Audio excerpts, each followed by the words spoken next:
dobry. Dzisiaj zmierzamy w miejsce, którego nie planowałam odwiedzać ponownie, bo już tutaj byłam kilka lat temu i zamieściłam dość obszerną relację stąd.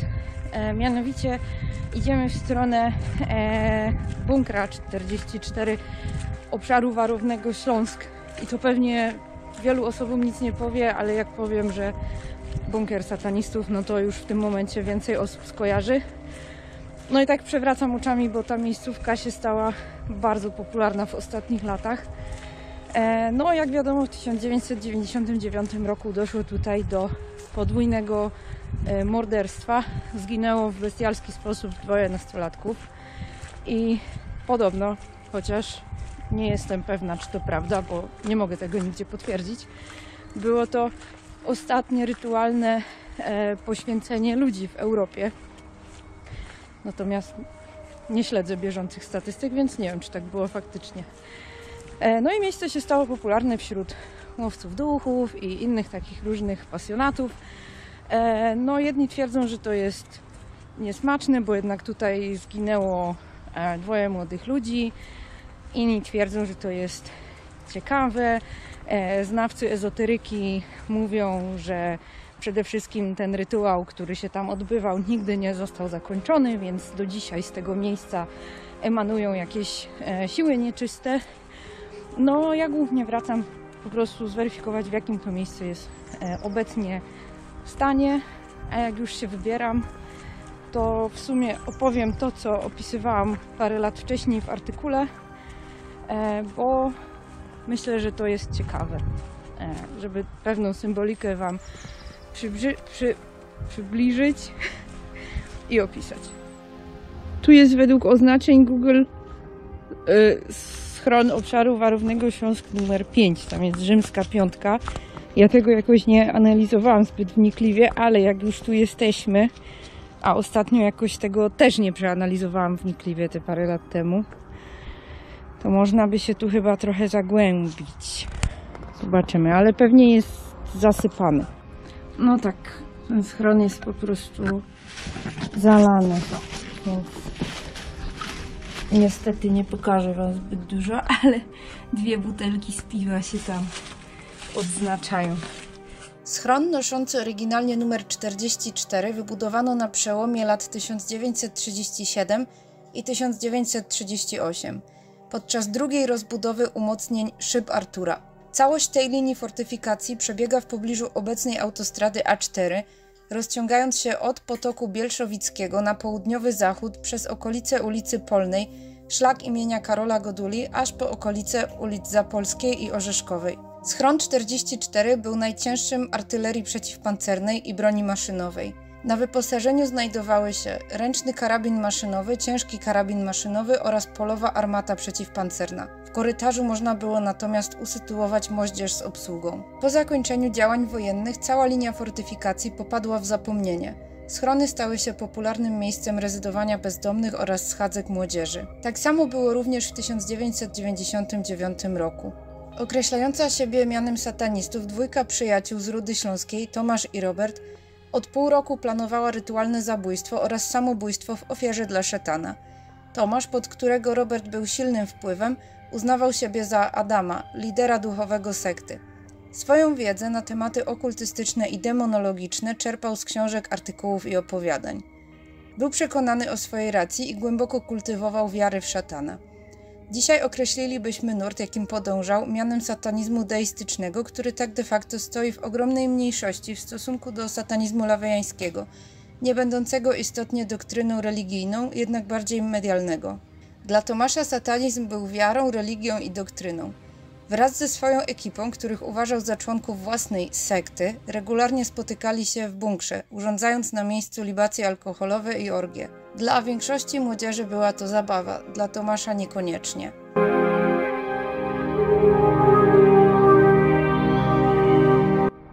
No to się niewiele zmieniło, znaczy jest dokładnie ta sama dziura wybita, co była. Wtedy z rodzicami tutaj sobie byliśmy. Bo doskonale pamiętamy, kiedy się to stało. Ja już byłam dosyć dużym dzieciaczkiem, miałam 10 lat. Pamiętam. Czy było głupich napisów? To znaczy Oczywiście nie szkaluję kibiców, bo niech każdy sobie kibicuje komu chce, ale denerwuje mnie, kiedy po prostu zostawiają tego typu graffiti. A tu wrzucę wam fotkę, to był 2018 rok bodajże i było tak jakby palcem wydrapane w mchu, nie rób tego. No i to było dość creepy. No dobra, no to zakładam czołówę i lecimy. Rzuć alkohol i farbę od wejścia. Tu... Co znowu? Uważaj, Bartek, bo tu jest rynna taka. Tu wchodzisz pewnie na własne ryzyko. 666. Dobra. No to też tego nie było. Tu jest ta główna komora. Ale naprawdę tu jest taki bardzo świeży zapach alkoholu, więc ktoś tutaj ewidentnie po prostu niedawno imprezował. Welcome to hell. Dobra, idę. W ogóle to jest strasznie głupie, że się nazywa te zbrodnie zbrodnią na tle okultystycznym, bo nie ma czegoś takiego. Okultyzm to jest jak najbardziej neutralny mechanizm poznania psychiki człowieka i natury per se. I okultyzm nie jest czymś religijnym. Każda religia korzysta z niego, ale on sam w sobie nie jest żadnym narzędziem obrzędów religijnych. Też warto zapamiętać. I nazwa pochodzi, w ogóle to jako okultyzm, pochodzi od łacińskiego ukrywać, skrywać coś. Okultare. A to z kolei się wywodzi od słowa oculus, czyli oko. Czyli można powiedzieć, że okultyzm się zajmuje tym, co jest niewidoczne dla oka. Dobra. Tu są takie napisy, które już w ogóle nie mają sensu. Jest tak trochę z innej beczki, ale w bunkrach starych i na przykład w tunelach technicznych z Szombierki doskonale widać takie stalaktyty na suficie. No, więc dwoje nastolatków zabiło dwoje innych nastolatków w 1999 roku. Jedna z ofiar to była dziewczyna, która przyjechała do Polski z zagranicy w odwiedziny i zastąpiła tą ofiarę, która miała być pierwotnie, czyli ciężarna, jak się okazało, dziewczyna tego głównego sprawcy. No, sprawa się odbyła szerokim echem i niestety doskonale pamiętam te wydarzenia i jaki miały oddźwięk. A swoją drogą podobno, nie wiem, czy to też jest prawda, ale krążą takie miejskie legendy w Rudzie Śląskiej, że ludzie się tutaj zjeżdżają z całego świata, żeby to miejsce zobaczyć. Podobno jest mega popularne na różnego rodzaju grupach na Facebooku, które są przeważnie zamknięte. Ja jestem aspołeczna, nie siedzę na żadnych grupach. Dobra, teraz lecimy z ciekawostkami. Jeszcze oczywiście podogrywam z OFA troszeczkę bardziej szczegółowo, ale tutaj mamy sentencję, którą sprawcy mieli napisać i jest to sentencja, która miała się pojawić w podręczniku Rytuały Magii Transcendentalnej Lewiego, a jest to podobno jedna z wielka inkantacja Agrypy. I Agrypa był okultystą, filozofem, natomiast on w żadnej z trzech swoich ksiąg, które gdzieś tam przetrwały, nie zawarł takiejże sentencji. Sentencja jest taką pseudo-łaciną napisana i generalnie sprawa z nią już jest bardzo ciekawa sama w sobie. Tutaj jest w ogóle miszmasz, bo z jednej strony mamy odwrócone krzyże i przy jednym z nich jest oczywiście liczba 666, która gdzieś tam w kulturze masowej jest uznawana za liczbę szatana. Nad tym się też później jeszcze bardziej pochylimy.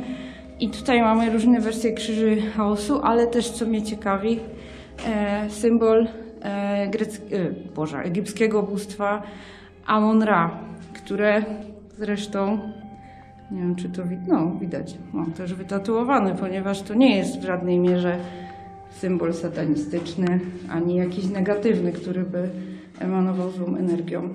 W nocy z 2 na 3 marca 1999 roku o godzinie 3 nad ranem doszło do zbrodni. Godzinę wybrano nieprzypadkowo. Chrześcijanie wierzą bowiem, że jest to pora demonów, odwrotność godziny 15, kiedy zmartwychwstał Jezus Chrystus.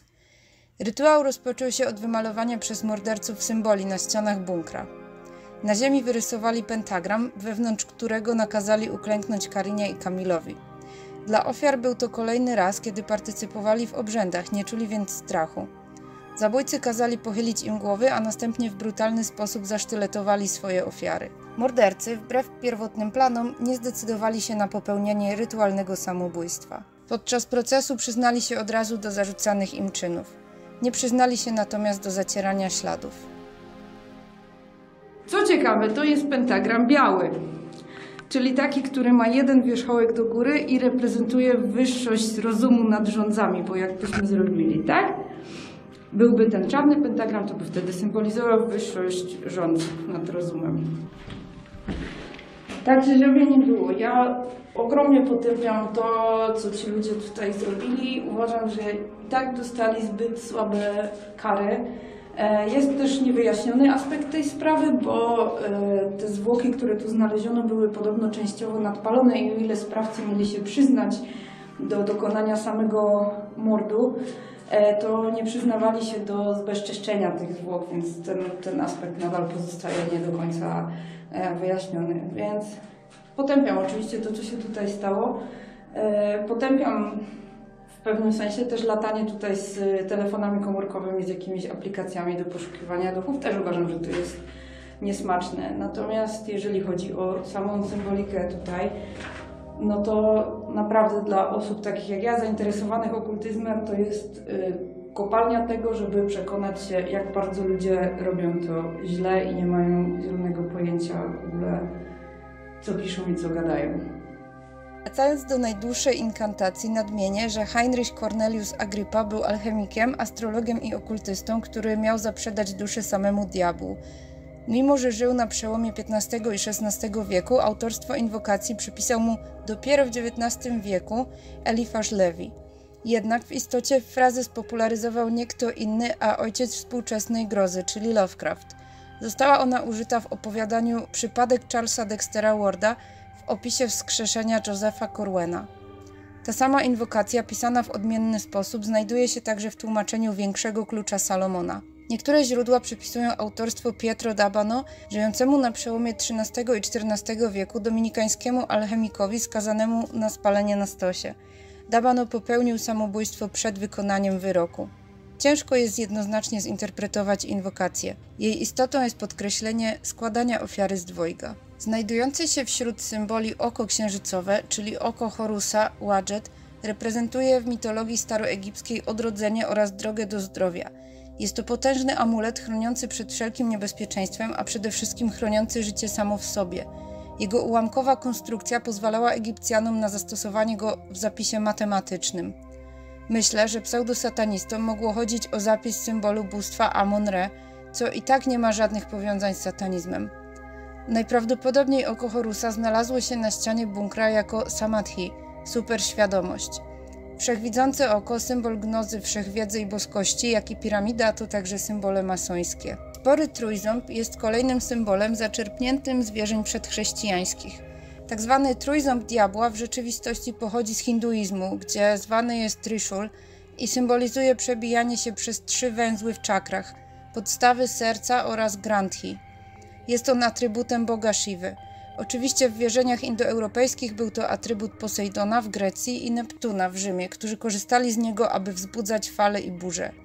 W wierzeniach taoistycznych trójząb symbolizuje tajemniczość Trójcy i 3 czyste człowiecze, służąc do wzywania bóstw i duchów. Odwrócone krzyże oraz liczba bestii 666 również znalazły się na ścianach schronu.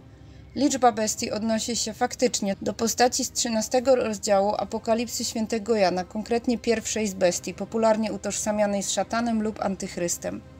Czasami spotkać możemy zapis FFF, ponieważ F to 6. litera alfabetu.